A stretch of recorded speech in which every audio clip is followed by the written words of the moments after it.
Oui, alors je suis Juliette Desmaux et je suis animatrice d'ateliers d'écriture. Et j'interviens principalement dans des écoles, dans des MJC, pour des associations de quartier qui ont envie d'utiliser l'écriture pour faire se rencontrer les gens.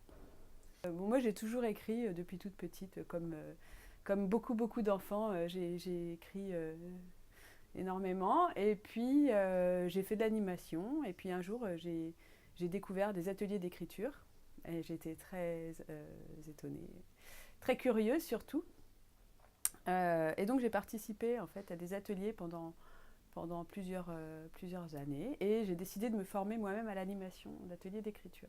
Alors en fait, ça commence toujours par une rencontre. Et donc j'ai rencontré un directeur de MJC avec qui j'ai échangé. Ça a accroché entre nous. Du coup, on a monté ce projet d'atelier régulier, plutôt pour des adultes, un peu l'atelier yoga, on va dire. Donc ça a fonctionné. Et puis ensuite, eh bien, c'est le bouche à oreille, en fait, pour l'instant, qui a tout fait. Sinon, j'interviens principalement dans des écoles aussi.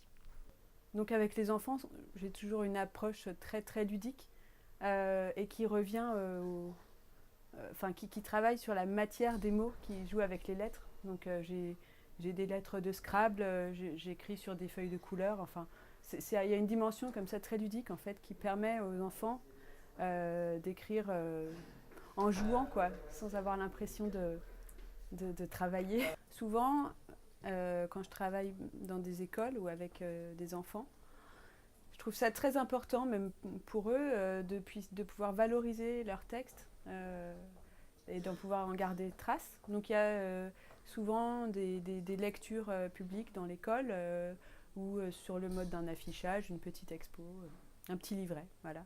Donc non, c'est très important en fait de valoriser les textes après et de les faire circuler. Après, sur les ateliers réguliers qui ont lieu toutes les semaines ou tous les mois, il est moins important de conserver tous les textes. Mais il y a toujours dans tous les ateliers un moment de partage, en fait. C'est aussi important.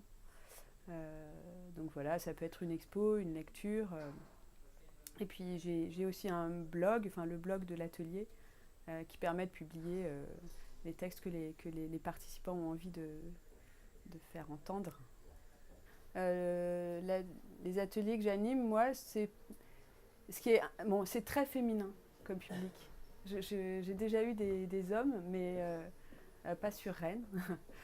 En tout cas, pas dans l'atelier du Grand Cordel, par exemple. Donc c'est très féminin, mais par contre, ça, on touche des personnes de tout âge. Au Grand Cordel, j'ai des femmes qui ont de 17 à 77 ans, on va dire, et sans creux. Enfin, il y a vraiment tous les âges, quoi. Et c'est ça qui est assez chouette, c'est de voir la complicité qui peut naître entre, voilà, je fais de l'intergénérationnel en fait. C'était pas mon intention, mais voilà.